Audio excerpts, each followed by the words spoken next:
You're listening to the Final Say Radio Show, a Rappaport Media production, with your host Brett Rappaport and co-host John Rappaport. Ladies and gentlemen, I want to welcome our first guest on the program today, Ariel Cohen, who is an expert in Russian and Eurasian studies and international energy policy, of course, with the Heritage Foundation. Ariel, it's great to have you back in the program. Welcome. It's always a pleasure, guys. Well, I thought of you. I've been reading a lot of articles, and I keep thinking of you because I know you're the perfect person to talk about many of these topics. And I saw that there was another protest or demonstration, if you will, in Russia regarding the what they would refer to as a more oppressive Putin regime. Mm-hmm. And I think it's important. It's not necessarily the most important thing we need to discuss today, but no one else is really discussing it right now. So I think we have to cover it briefly because Russia is very involved in what's going on in the other regions that we'd like to discuss, and that is, of course, with regards to Syria and Turkey and some other places. Absolutely, and I think Turkey is key here. Yes. Now, Ariel, when we look at Turkey and the protest, I think it's only natural that the more extreme a government becomes, even here in the United States, I mean, people are going to get upset and they're going to demonstrate. I'm not talking about they don't have to set fire to things and become nasty and violent, but they can certainly make up signs and go to where the people will see them and voice their concerns. And I think that's what we have in Turkey. But there's always the possibility, like other states, that this type of a movement could be co-opted by the bad players, as we've seen happen in other states or in that region. Well, in Turkey, why I said it's key is because unlike the Arab countries that are sort of a world to itself, it's the Arab language, it's strong Islam as opposed to Turkish Islam that in many cases is a little bit watered down and liberal. Turkey is in a unique geopolitical location. If you look at the map, it borders the Arab Middle East, Syria and Iraq. It borders Iran. It borders post-Soviet republics, Georgia, Armenia, Azerbaijan. It also, across the lake, across the Black Sea, where I was born, borders Russia and Ukraine, two countries that have a very serious democracy deficit. So Turkey is an example in many, many ways. And Turkey also had a successful economy. Under Erdogan, the current prime minister, standard of living tripled, went up by 300%. This is no mean feat. So Erdogan economically was very successful. I was in Turkey for one day in the end of April, and everything seemed to be fine. Well, everything wasn't fine. Everything was not fine because a lot of educated, urban, younger people did not like what Erdogan was doing, and this creeping Islamization is something that young people didn't like. Having said that, it's not just classic liberals. It's not just people who want freedom and democracy who erupted in this wave of popular protest against Erdogan. It's also extreme left, which has strong roots in Turkey, and it's extreme nationalists, and it's other people who don't like the government, like anarchists, for example. So why I'm saying it's so important, it's important because for all these countries I mentioned before, countries with democracy deficit, Iran, first of all, clearly Syria, maybe Iraq, but Ukraine and Russia as well, and countries further east in Central Asia that have dictatorships. To them, Turkey is an example, and what the Turkish youth and Turkish middle class is doing is an example. And we here are stuck with a president who is the best friend of this oppressive Turkish prime minister, Recep Tayyip Erdogan, and his best buddy is Barack Hussein Obama. All of which I agree with. Now, something I brought up on the program yesterday, and I'd be curious to see what your thoughts are, is that it's very easy for, say, some of the groups that are in Syria to interfere with what's going on in Turkey to prevent Turkey from being able to concentrate on what's going on in Syria, if you catch my drift. And if I were playing chess as Bashir Assad, it would certainly be something I would consider at this point. Well, I do not believe that Bashar Assad has the long reach to stir popular protests that range from extreme left to nationalist right in the central square of the central city of Turkey in Istanbul. He could not do that. What he did do, I believe, was to sneak in some serious explosive devices into a border town on the Turkish territory, blew them up, and they killed about 50-plus people in Turkey. So that was a very nasty tit-for-tat to Mr. Erdogan, who got up to his eyeballs involved in the Sunni Islamist insurgency in Turkey. In Syria. Right. Now, this is certainly something that we're going to keep a close eye on. But I would also like to bring up the fact that we have going on in Iran the elections that are coming up.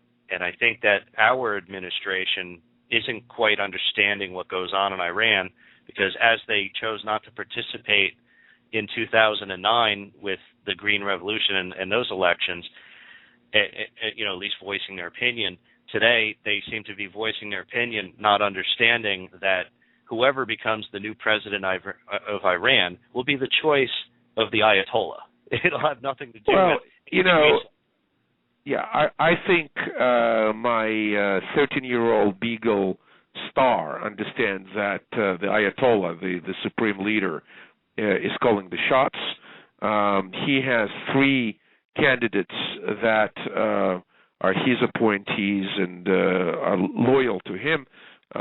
He fell out with Ahmadinejad, the current president. Ahmadinejad is being dissed, and they're even threatening him with court proceedings.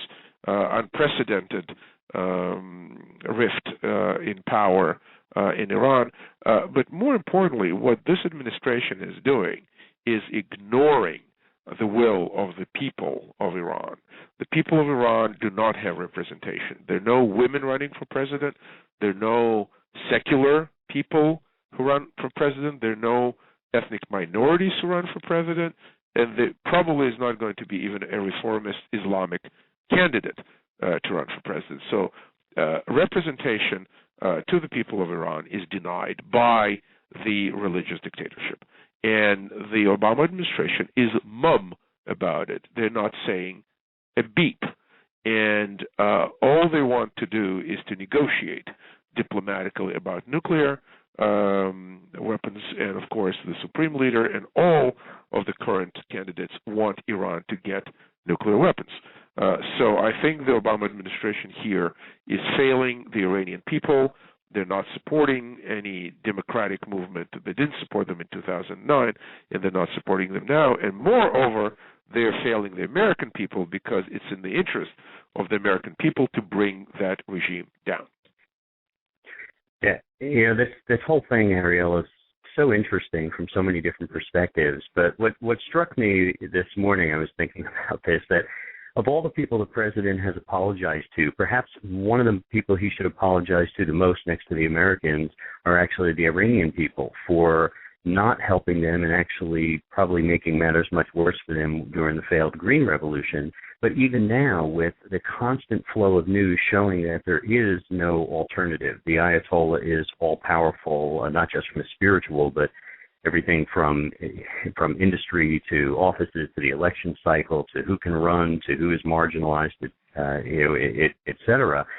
And as you pointed out, he's failed to do so. But I want to point something out. I actually want to connect Turkey and Iran, because one of the things that strikes me the most here is we have this backdrop of Shia versus Shiite, and we have Turkey in a very interesting position, as you pointed out, but they're really a critical hedge, I believe, against, even though they're not always working in our interests, especially in the last 3 to 5 years, they are a critical hedge against the Shiites, who in many cases seem to be emboldened and winning this line that runs all the way from Iran over through to the Mediterranean Sea. And so I wanted to get your opinion on how do you see the president's relationship with Erdogan and how that might influence whether or not he is or should speak up against what's happening in Iran or not, if there's any pressure that Erdogan may have one way or another? First of all, I want to congratulate you because you demonstrate more understanding and knowledge of ethnic and religious divides in that part of the world than the majority of our elected representatives.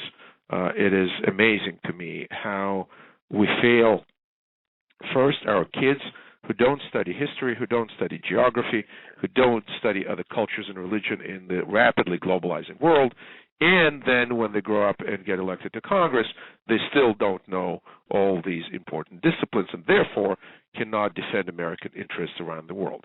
Having said that, I think it's fascinating what happened. When Erdogan was elected in 2002, he proclaimed that their foreign policy is going to be based on, quote, no problems with neighbors, unquote. And one of the key neighbors is Iran.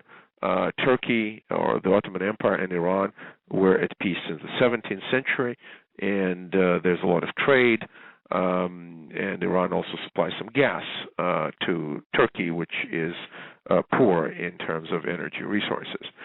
So, lo and behold, Turkey under Erdogan and his foreign minister, Davutoglu, who formulated this slogan, no problems with neighbors, managed to have problems with almost every neighbor they have. Armenia, Greece,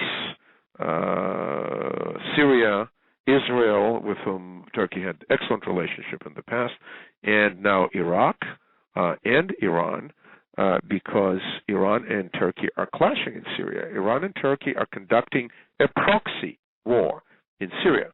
The regime in Syria is close to Tehran, is close to the Shia religion because it's a minority Alawite regime. Alawi is a sect of Islam close to Shia. And, of course, the Turks are supporting the minority. They're supporting the Sunni. Turks supporting the majority who are Sunnis. So this proxy war poisons the relationship. And in other parts of the world, for example, in Iraq, the Turks are supporting the Sunnis and the Iranians are supporting the Shia. So that divide goes all the way from the Mediterranean, from Lebanon, into Syria, into Iraq, and all the way into Iran. So if Iran is trying to build a nuclear weapons program, guess what? Turkey, Saudi Arabia, possibly Egypt, and others will be on the path to acquire nuclear weapons themselves. You know, that, of course, the nuclear weapon issue is one of the largest. But I wanted to just go back briefly to the Shiite divide, because it's very interesting. If you map it out, you have if you make a line running across from Iran to Iraq, you have an obvious block from an offensive perspective. From Iran, it seems like Iraq more and more is aligning with Iran, and then across from Syria and Lebanon. But Syria, like Turkey and Saudi Arabia, is, I believe, less than 20% total Shiite population, although the nation has basically aligned in that direction. And if you look at the one other party we haven't really talked about, the House of Saud and Saudi Arabia and the Emirates around there, it's almost like if you make that line, if you break Syria, is sort of a break in that line of I hesitate to even think of calling them moderates, right? But the fact is that you have this line that runs from Turkey down to Saudi Arabia that at least has aligned mostly with the U.S. from a military perspective. And when you look at a map, Syria really is a critical linchpin. So I wanted to get your opinion. I hate to in any way get involved with American troops in Syria, but it feels to me like if we fail to do something, then we allow this permanent block from Iran all the way across to from the Mediterranean, we're going to have a much more difficult time maintaining any semblance of control in that area above and beyond whether or not Iran goes nuclear. I think our policymakers should demonstrate extreme concern about what's going on in Syria, not only because of the human tragedy. I think about 100,000 people got killed there, including women and children, but also because it is becoming such a huge international proxy conflict. I already mentioned Turkey and Iran, and of course you correctly mentioned Saudi Arabia and Qatar. Qatar is a tiny principality. It has 250,000 citizens and maybe 5 times as many guest workers, but it's a huge producer of natural gas, one of the largest in the world. They're exporting it as a commodity, as a liquid natural gas, and they're sitting on a bubble of $1 trillion, $1 trillion US, for 250,000 people, all of it in the hands of the sheikh and of the prime minister, and they can fund Islamist forces all over the world and all over the Middle East. They're funding the Morsi Muslim Brotherhood regime in Egypt. They're funding Hamas in Gaza against Israel, and they're also funding the Muslim Brotherhood and others who are fighting the regime in Syria. These are regimes that are closely identified with the United States. But here's another thing. Here's the rub. Russia is deeply involved in Syria as well. Russia is a major supplier of weapons. They proclaimed that they will supply S-300 long-range anti-air missiles. They're going to supply P-800 huge ship-busting anti-ship missiles to the Syrian regime that is probably on its last legs or close to that. Now, if the Russians are involved, we have to be involved. But the Russians are not involved with troops on the ground, so I don't think we should be involved with troops on the ground. Our biggest challenge, of course, is that the real fighters in Syria are people very closely related to Al-Qaeda. The Nusra Front is a jihadi, Islamist, fundamentalist, armed front. They hate Israel, they hate the United States, and at the same time we're playing games with them. So this whole war, for now, weakens the Syrian regime. It gets Hezbollah, Shiite, pro-Iranian militia killed in Syria. It gets some jihadis, Sunnis, killed in Syria. But in the long run, as Syria disintegrates, and it's disintegrating, let's have no mistake here, the Kurds are doing their own thing. The Alawites, the ruling group, will probably retreat into the northwestern corner of Syria, and the majority will be Sunni Muslims with different degrees of extremism. This is very bad for a couple of millions of Christians who live in Syria. They've been there before the Arabs. Syria became Christian, goodness, probably in 3rd, 4th, 5th century AD. It's very bad for them because anywhere where the Sunni jihadis come to power, or in the case of Iraq, Shia extremists, the Christian population gets decimated, it suffers, it is being pushed out, tortured, etc. So we are looking at the train wreck in slow motion in Syria, and there are no good solutions. I was reading an article based out of Mali this morning, and it was discussing the training manuals that were found in that in the area on how to use the SA-7 shoulder-fired rocket. And their biggest concern is that they could be used against commercial airliners, and the reasoning that most of our military planes have the capabilities to defend against it, but commercial airliners do not. And not all of them, but many of these weapons stem from coming from Libya and not being able to secure these weapons as we had taken down that regime. And a concern of everyone around the world is, of course, the chemical weapons in Syria, but other weapons as well. And I think that's one of our major concerns. And who do we supply weapons to? Because I know we've allocated an amount of money to lend some sort of support, but we don't know who to really help at this point. Well, that question should have been asked when we supplied shoulder-launched anti-aircraft missiles to the Islamists who were fighting Colonel Gaddafi in Libya. Colonel Gaddafi's military storage was looted, and I've seen reports that thousands upon thousands of these shoulder-launched missiles that are capable of bringing down civilian aircraft, and we have precedents. For example, Al-Qaeda shot at the Israeli aircraft in Mombasa, Kenya, full of tourists, 200 tourists on board. And miraculously, that aircraft did not go down. These people got these missiles now, and they're finding their way to Syria, they're finding their way to Gaza, and they will be finding their way to Europe and to the airport near you in these United States. And that's the fear that we have, and a concern that this administration should take a little more seriously. Anyway, Ariel Cohen, I want to thank you so much for taking so much time with us today. Great commentary on all these significant, important issues. And, of course, you could find, if you go to heritage.org, you could find Ariel Cohen and all the great experts at the Heritage Foundation. So, again, thank you so much. My pleasure. Thank you very much. All right. Take care.